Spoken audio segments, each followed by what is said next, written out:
Welcome to Grace Fellowship Baptist Church Wednesday evening Bible study for Wednesday, December 13th, 2023. We are in the book of 1 Kings, chapter 2. We're going to start in verse 1. When the time drew near for David to die, he gave a charge to Solomon his son.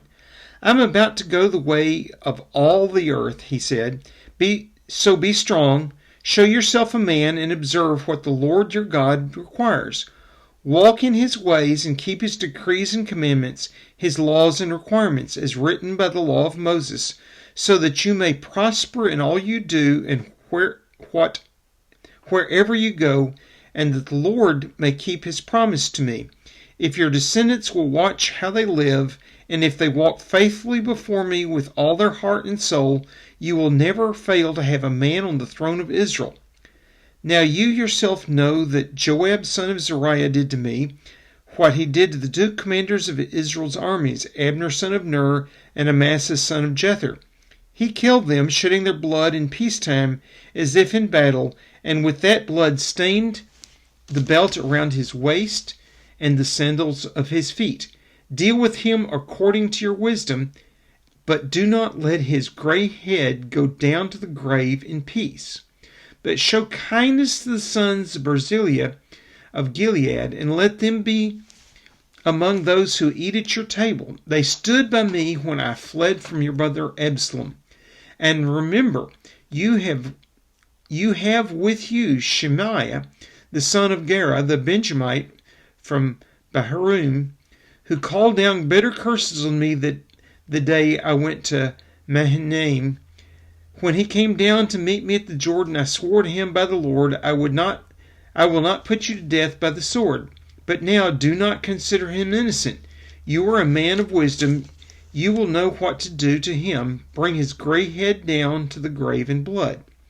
Then David rested with his fathers and was buried in the city of David. He had reigned 40 years over Israel, 7 in Hebron and 33 in Jerusalem.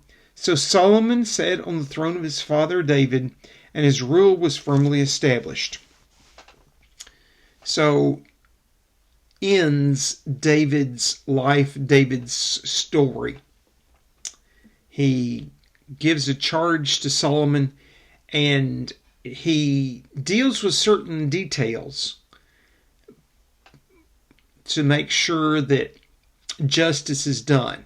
He's had time to think when he's not actively ruling, and he realizes that he's left unfinished pieces of his reign that he never dealt with. It never dealt with politics. And in 2 Samuel, we touched on that he was going to end his reign without wrapping these up. But before that, he charged Solomon that he would worship Yahweh all his life, and that God had promised if he would do that, he would reign. He would never that David would never fail to have a descendant on the throne of Israel, and by implication, Israel would always have a king and always have him ruling. And so he is wanting Solomon to worship God his whole life. He's charging him to do that. And he's charging him to make sure he understands what the Mosaic Law says and to enforce it and to live it. And Solomon acquiesces. He says yes. We find in Chronicles, in this same parallel passage, that there's a positive answer, that Solomon intends to worship God all his life and never deviate. He was a wise man, even now, and when we get to chapter 3, we'll start to see he had some wisdom, but even here in chapter 2, we see he has wisdom, and he has that presence of mind to think clearly. And he understands that, David, his father, is trying to tell him important information, that if he worships Yahweh the way David did, that his reign will be firmly established and he'll never have uh, serious problems that God won't fix. And his descendants will be stand on the throne forever. And so Solomon, makes this promise early on in his reign. And then the details that David is concerned about.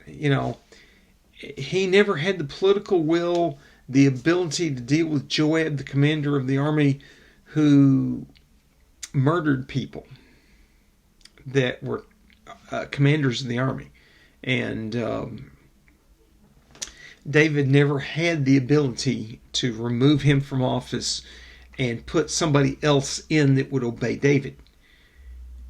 And Joab is, of course, his cousin, his dad's sister's son, and family politics and national politics, and Joab being an extremely good commander at the time when David needed a strong general.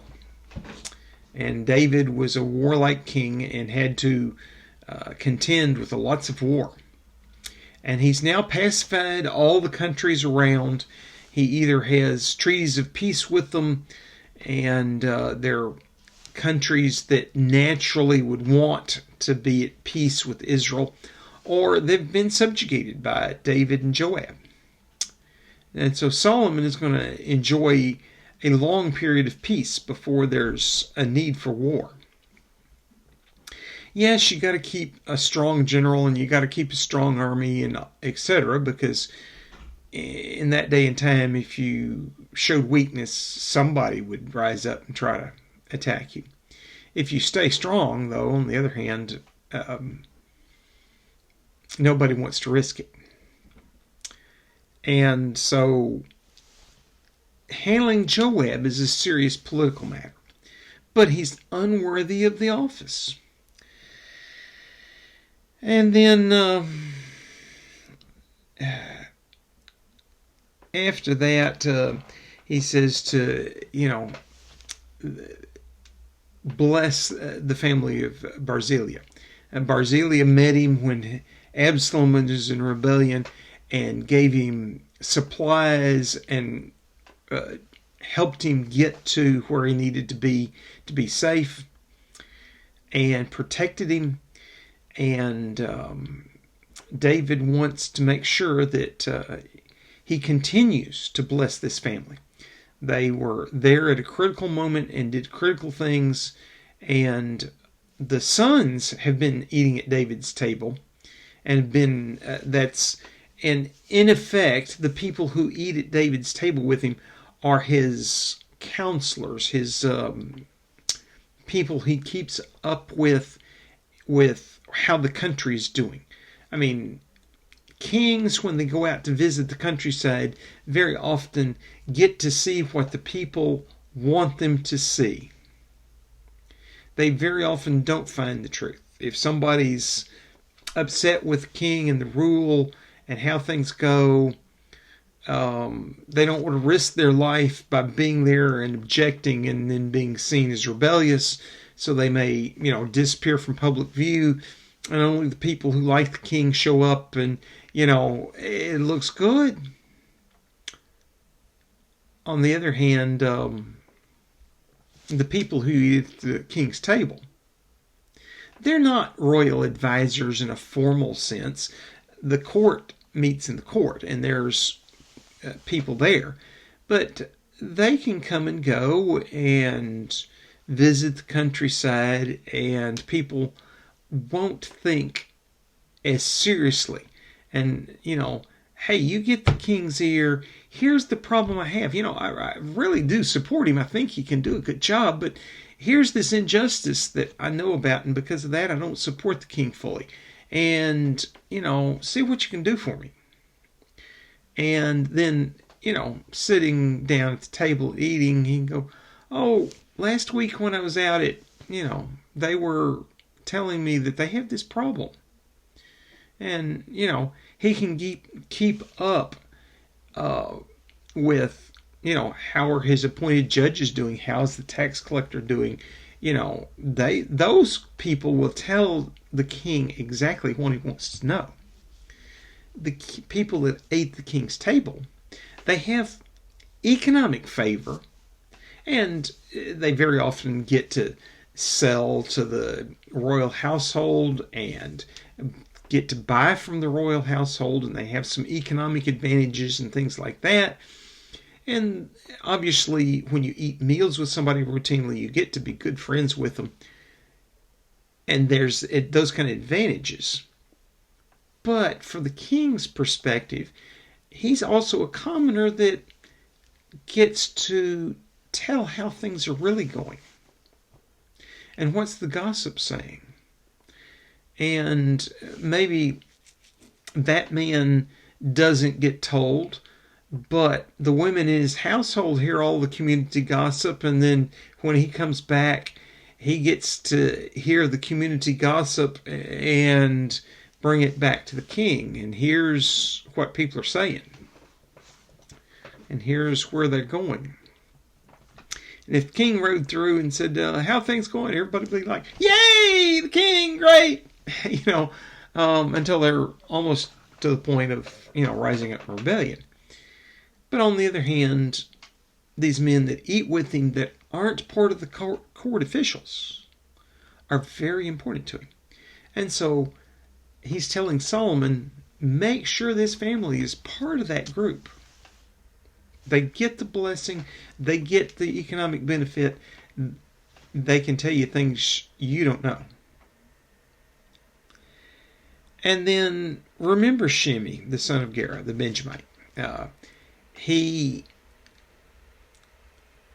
traveled alongside David as David left Jerusalem under Absalom's rebellion and pelted him with rocks and gravel and dirt and cursed him.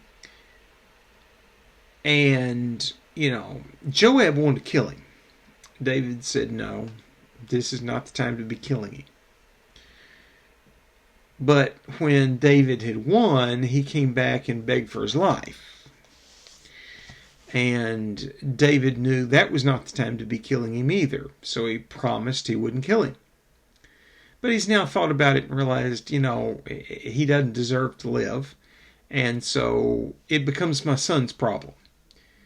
And he says, you're a wise man. Deal with the problem. You got to deal with this one. And because of David, Solomon is clearly defined as king. Nobody else is in the running. His rule as king is firmly established. He's in charge of the government. The government functions under him. He's had some period of time where David was still around for him to get advice from and to watch what's going on. And he was reigning and ruling. And the bureaucracy's functioning correctly. The country may or may not like Solomon ruling, but they want one of the sons of David ruling, and this is the one that David appointed. So the country really doesn't have a big preference for which son of David. The politics within the family, that's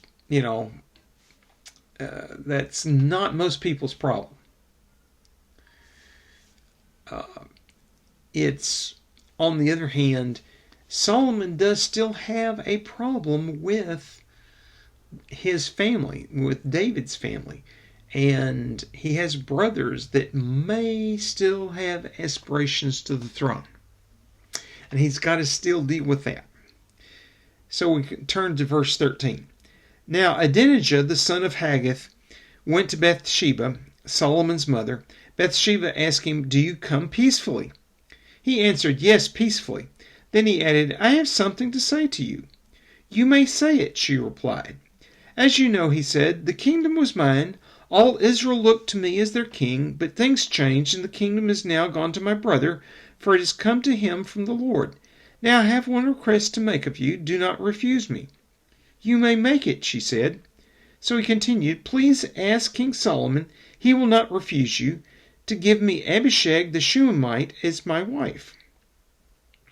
"Very well," Bathsheba replied. "I will speak to the king for you." Now, this is an odd sounding request to us in the West.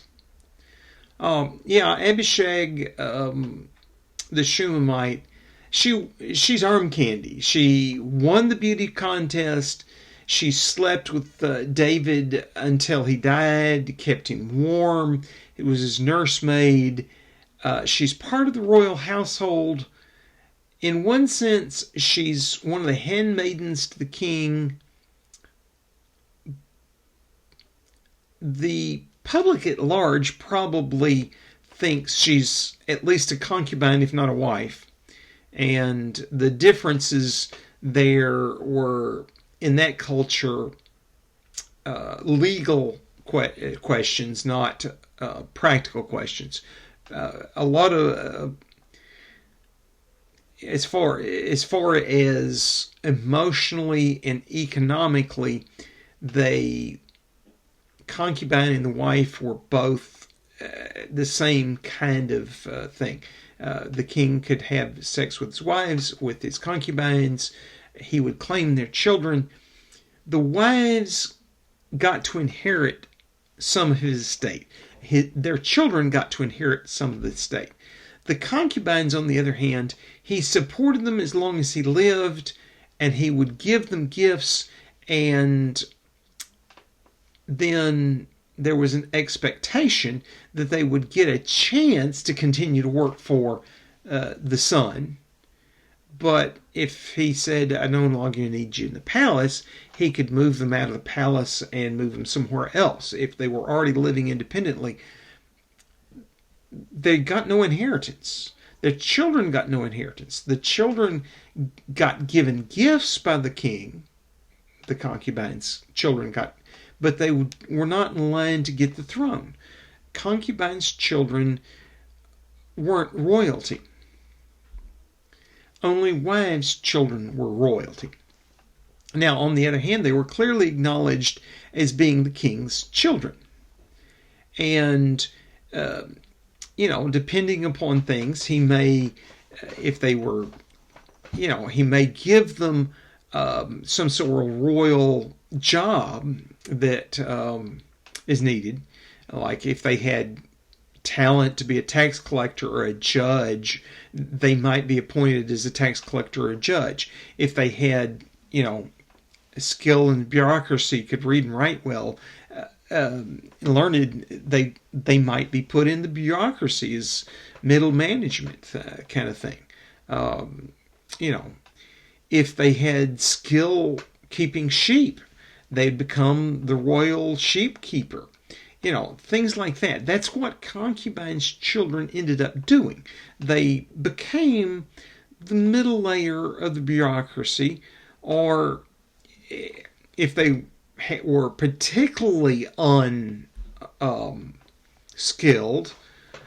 they might be assigned, well, your cousin or your half brother is a skilled shepherd and he needs an assistant, so you go be an assistant shepherd to him.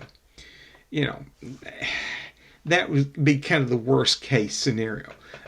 Or we need somebody to be a scribe at the gate as we collect taxes, or we need somebody at the scribe at the border to collect, taxes there. And, they would get, if they were particularly unskilled, they might get some of the lower ranked jobs and never get a chance to promote. But concubines,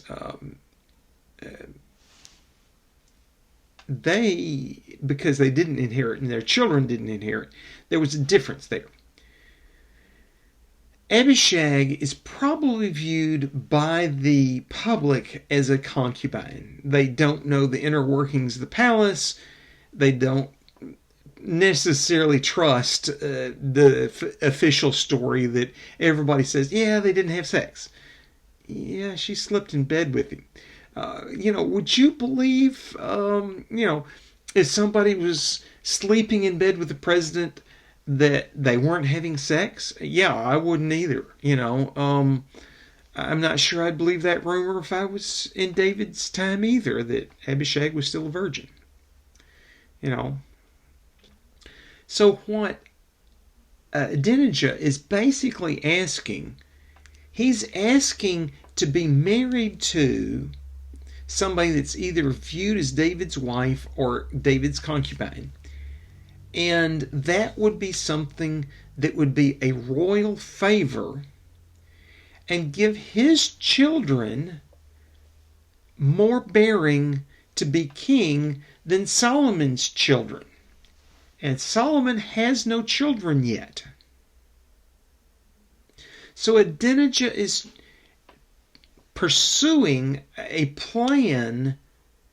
If he can't be king, his children will get to be king. And, he gets the pretty woman.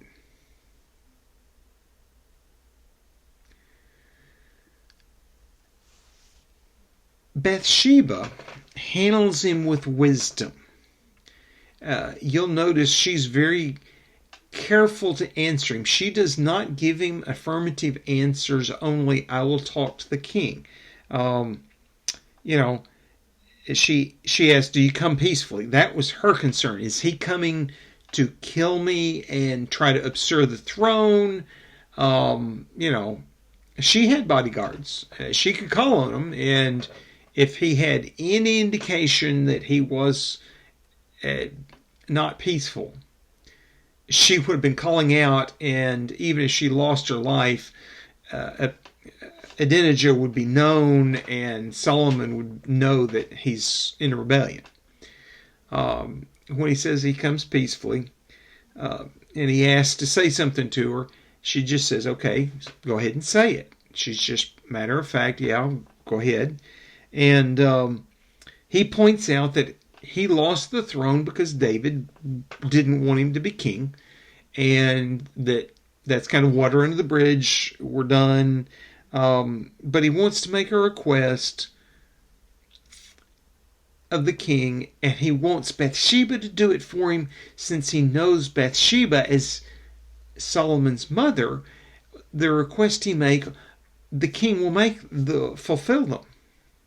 And so he wants somebody of influence making the request for him.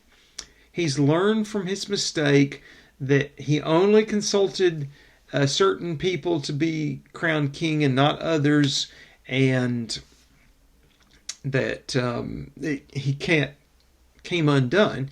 But now he wants the favor of the king, and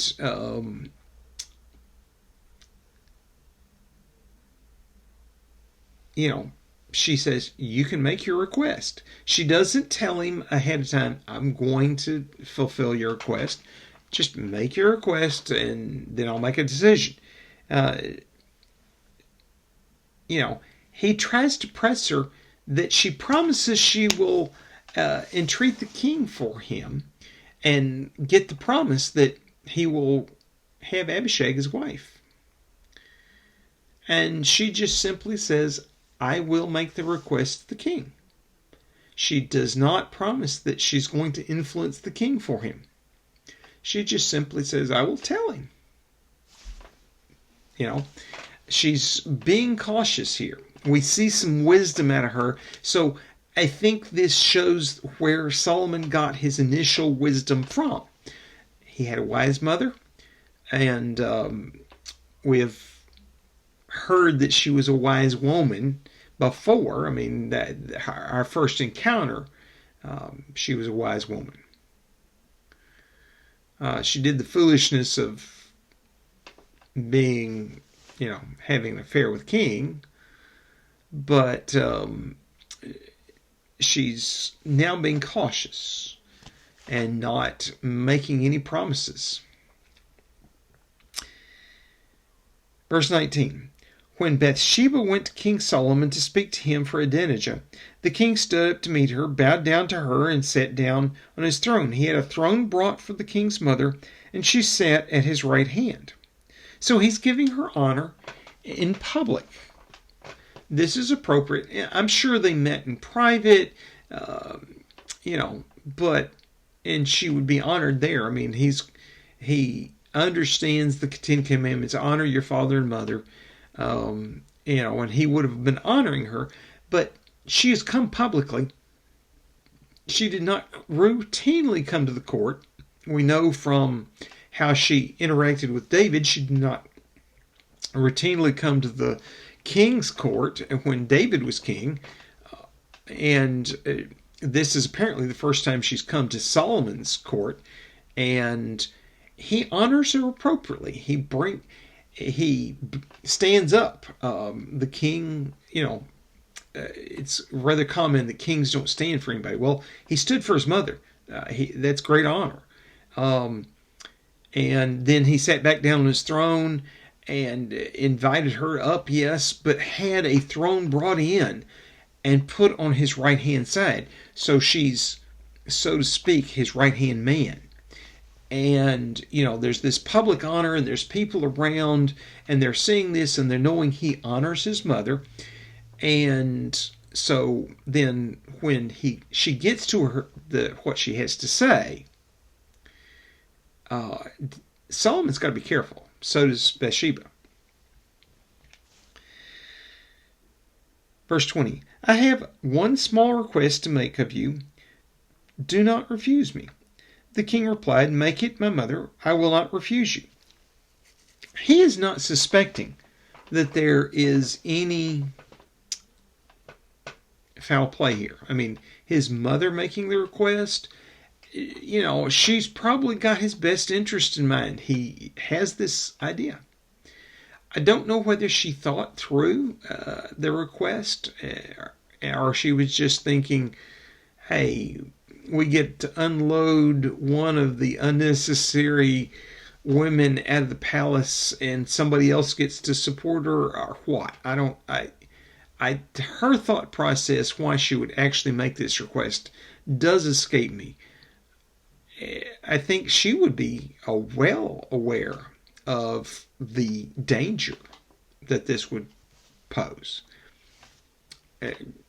Or she may have been trusting God enough that she just never assumed and never thought it through. I don't know. Verse 21. So she said, let Abishag the Shunammite be given in marriage to your brother Adonijah. King Solomon answered his mother, why do you request Abishag the Shunammite for Adonijah? You might as well request the kingdom for him. After all, he is my older brother. Yes, for him and for Abithiar the priest and Joab the son of Zeruiah. So Solomon sees immediately the problems here, and he jumps to the conclusion that the three people that headed up that aborted insurrection were in charge of this. Now, probably Joab and Abithiar were not actually involved. If they were, we have no record of it. Joab is more likely to be involved than Abithiar. Somebody, though, probably helped Adonijah come up with this idea, and if he did it all on his own, he's being craftier than most people give him credit for. But Solomon says, hey, I got to deal with this. He's probably thinking in the back of his mind, Dad told me to deal with these other two, and I know I got to deal with my brother, and so it's time to deal with all three of these. Verse 23.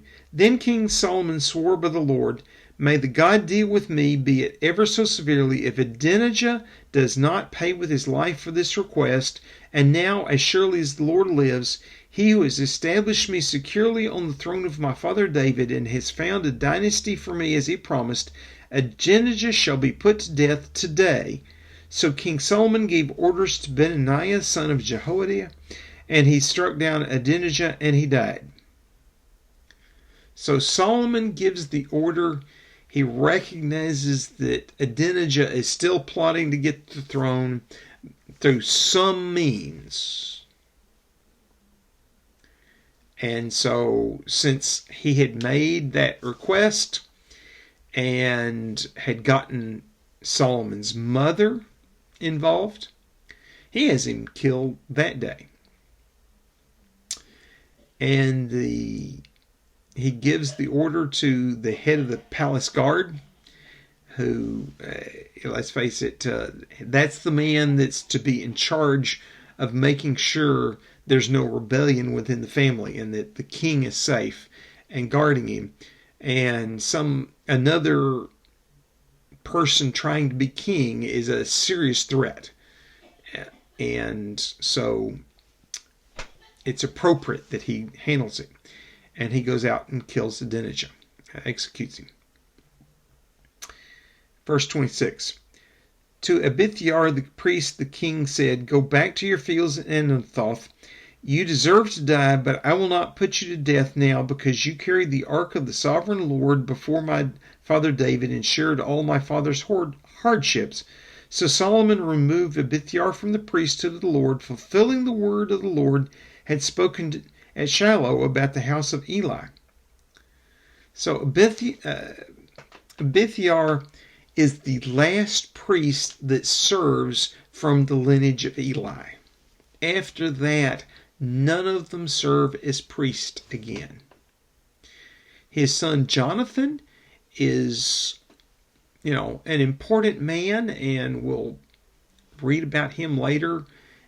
He's apparently in the bureaucracy of the priesthood, but he doesn't get to serve as priest.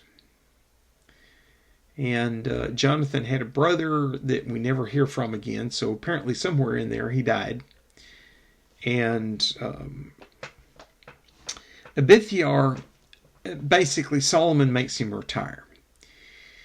He gives the public excuse, you carry the Ark of the Covenant before my father David and all his hardships.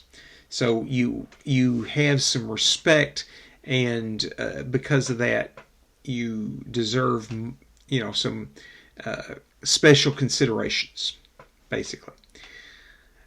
I think Solomon also knew that he really did not want to be starting the precedent of executing priests.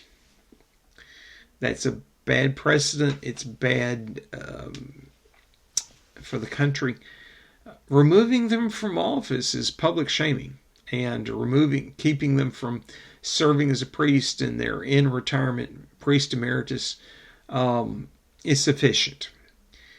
And he can make the public statement, hey, you served my dad well, and it's time to go back to your fields and just be a priest that is living on his own land, no longer serving as priest. And so Abithiar goes into retirement, and never again does his lineage serve as priest. So the word that came through Samuel to Eli has now been completely fulfilled. And the people that wrote this understood that. They had been disciples of Samuel. They had understood, and they're writing the rest of the story. And this is the continuation, the end of it, and they see the fulfillment. They're proving that Samuel was indeed a prophet, and everything the Lord said to him happened.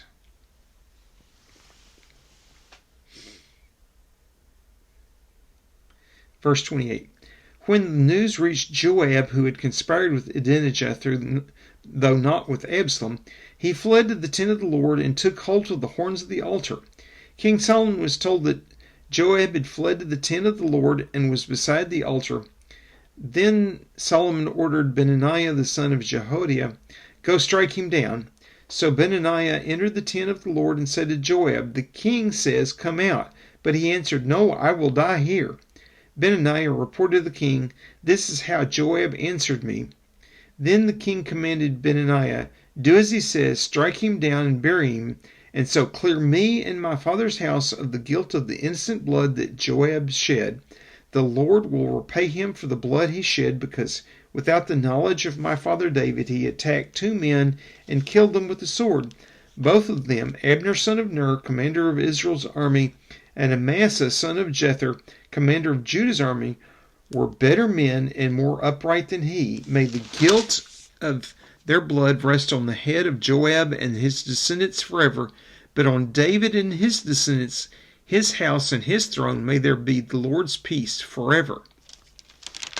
So Solomon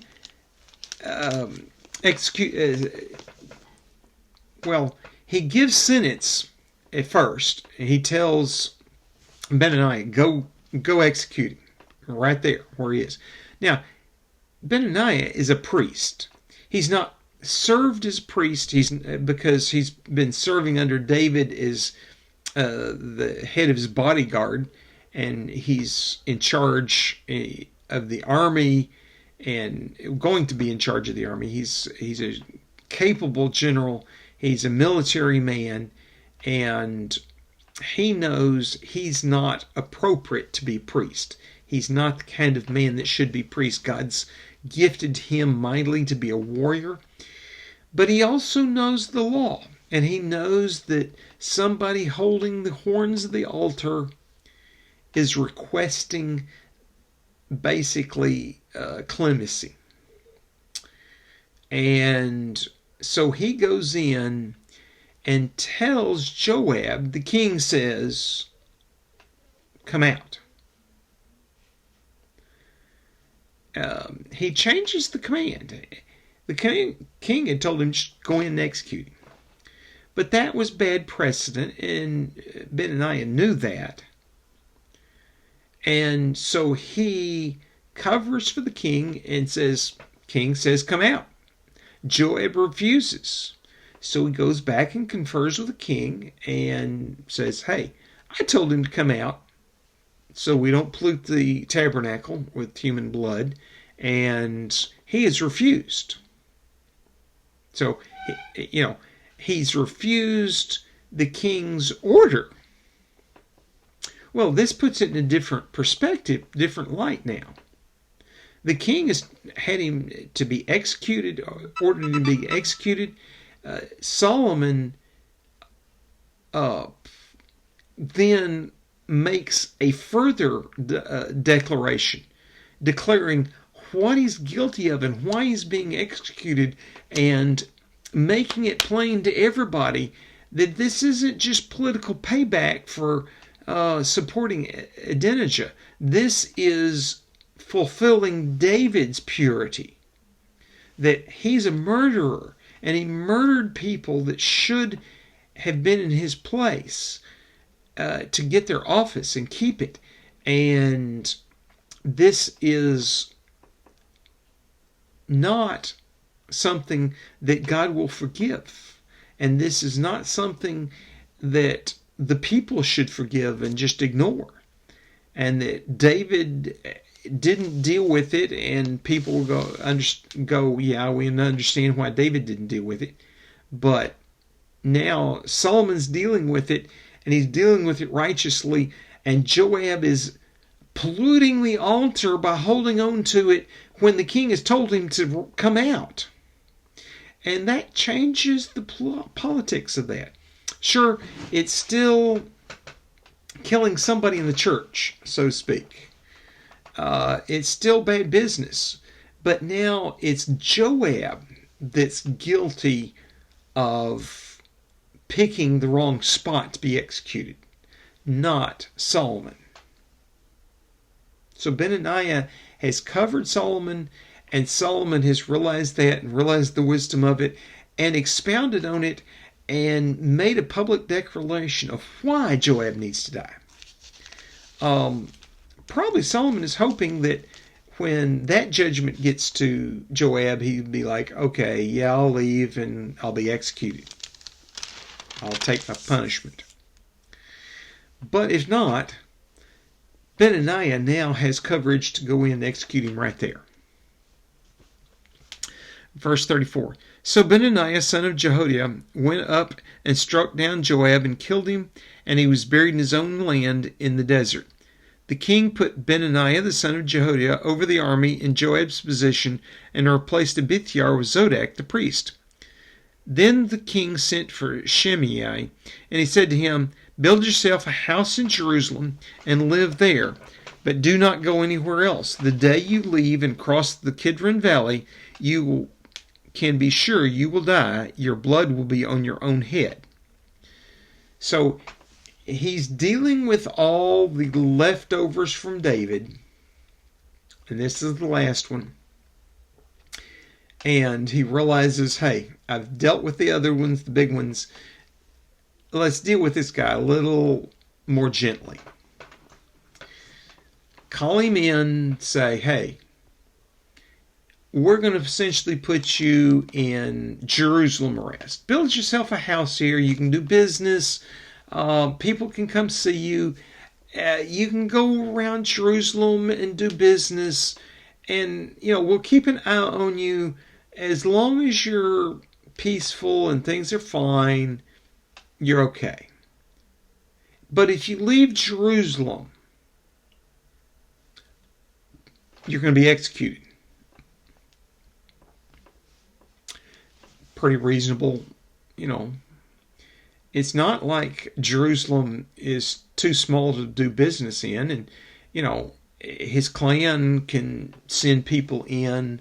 He can still do business with people. They can come to him. He can go down to the marketplace. He can go anywhere in the walls. He can go to the cistern and get water. He can, he can go to the gate. He just can't leave Jerusalem. It's house arrest in a writ large. David's not trying to restrict his wealth or his access or put him in prison or anything like that. Solomon's just saying, hey, stay within Jerusalem. And verse 38. Shimei answered the king, what you say is good. Your servant will do as my lord the king has said. And Shimei stayed in Jerusalem for a long time. But 3 years later, 2 of Shimei's slaves ran off to Achish, the son of Maacah, the king of Gath, and Shimei was told, your slaves are in Gath. At this, he saddled his donkey and went to Achish in Gath in search of his slaves. So Shimei went away and brought the slaves back from Gath. 3 years later, he forgot his promise. He forgot what King Solomon had told him. And, yes, this is thematic. We're dealing with his story. It's not necessarily chronological. There's some of the other things we're going to be reading in the next chapters may have happened before the 3 years were out, but they may not have either. Some of them, the chronology is such that it happened later. So even though it's thematic, it's still chronological. And the thing is, in the public's eye, they would have said, hey, you went to the enemy, to the king of the enemy. Are you dealing with the enemy, the king, enemy king? Are you conspiring against our king? That would have been the way it would have been viewed. If he'd gone back to, his hometown, the public might have been like, it's a harsh sentence to be executed for just leaving Jerusalem. But no, he goes to Gath and gets his slaves back. The thing is, he didn't have to go to Gath to get his slaves back. He could have sent a servant. He could have stayed in Jerusalem. He could have sent a son. He could have sent a cousin, a brother, you know. And the thing was, the kind of the way it went in that day. If your slave ran off and went to a foreign country, they essentially became free. They got away from you. And they went to particularly if they went to enemy territory. Everybody just wrote them off. Okay, I lost those slaves. They got away. No, he thought, no, I'm going to do this myself. A very foolish thing to do. Verse 41, when Solomon was told that Shimei had gone from Jerusalem to Gath and returned, the king summoned Shimei and said to him, did I not make you swear by the Lord and warn you, on the day that you leave to go anywhere else, you can be sure you will die. At that time you said to me, what you say is good, I will obey. Why then did you not keep your oath to the Lord and obey the command I give you? The king also said to Shimei, you know in your heart all the wrong you did to my father David. Now the Lord will repay you for your wrongdoing. But King Solomon will be blessed, and David's throne will remain secure before the Lord forever. Then the king gave the order to Benaiah the son of Jehoiada, and he went out and struck Shimei down and killed him. The king was now firmly established in Solomon's hands. So David, executes him for violating the oath that he made to God to stay in Jerusalem. And he points out, hey, you broke it to go to the enemy. And not only that, you had cursed my father. And you deserve to die for that. So, double reason. And he had him executed and buried. And now the kingdom is firmly established in Solomon's hands. Yeah, it was in his hands, and he was ruling at the beginning of his reign after David died. People knew Solomon was reigning, that he was king. But now he's executed the 4 men that could threaten his reign in some way, that were viewed as potential enemies. Nobody dares confront him again. He is now fully in charge of the bureaucracy, fully in charge of the country, fully in charge of the army, fully in charge of, and has said justice to people who had been unjust. And he's done it well. And he's done it with wisdom. And he's done it with political skill. So, the wording in English doesn't come across as well as it does, but from verse 12 to verse 46, we translate the English and it sounds like it's the same thing. And if you read it, it looks like it's the same thing. But in the Hebrew, he has much tighter control on the country now. People accept him, and they will not accept somebody that wants to reign in his place, that wants to overthrow him. They would think that's an absurd that does not need to be there. They would not support him. Nobody in the court supports changing whose royalty. So Solomon is viewed as being kingly and being just and righteous and executing proper judgments and not vindictive and not, he gave Shimei a chance. And everybody goes, yeah, he got a real sound chance, a real good chance, and some escaped slaves that got away from him going all the way to an enemy territory.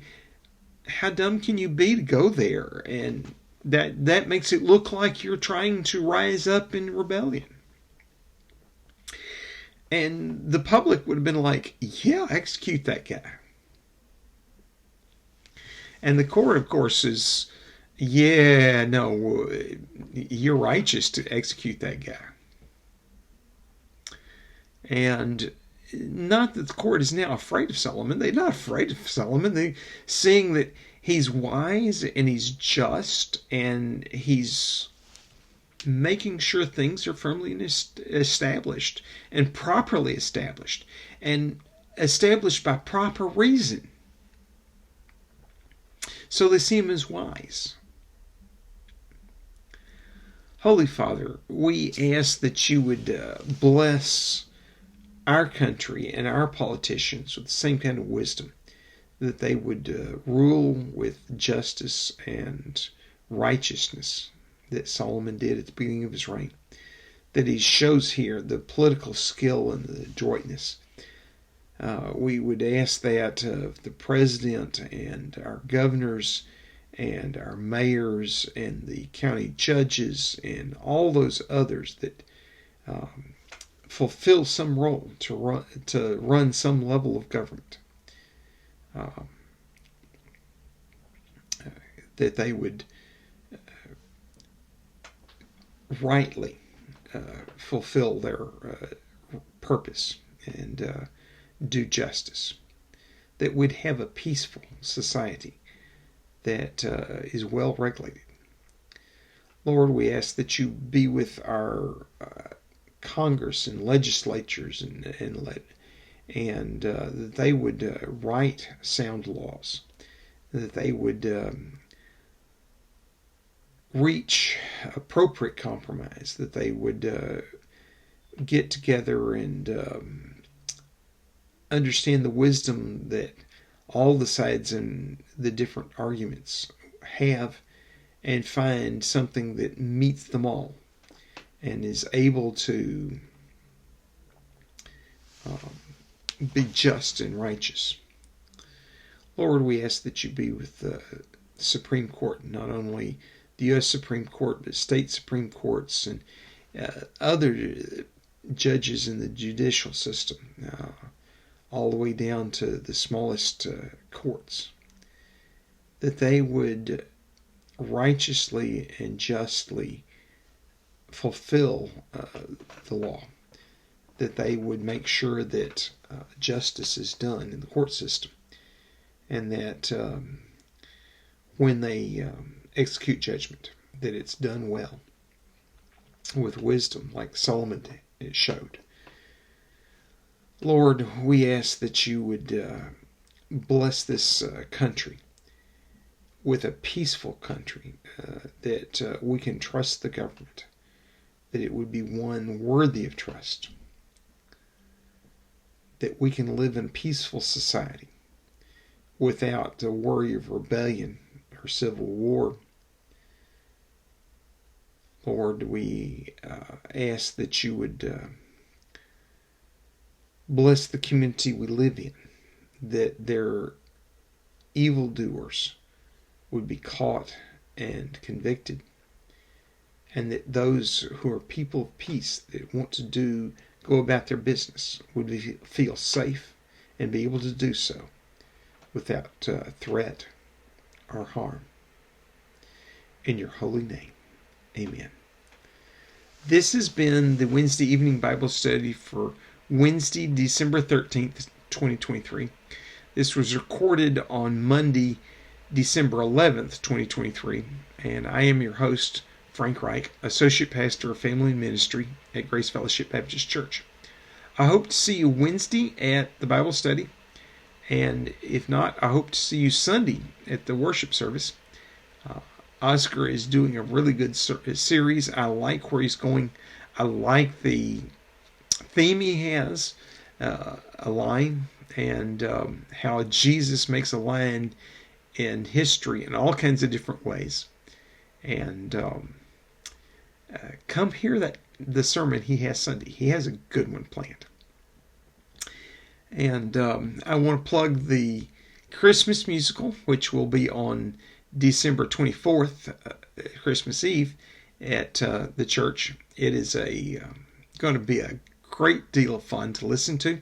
The choir, the praise team, has been working on it, and I've been working on it for a long time, and it's going to be a good one. You'll want to be there.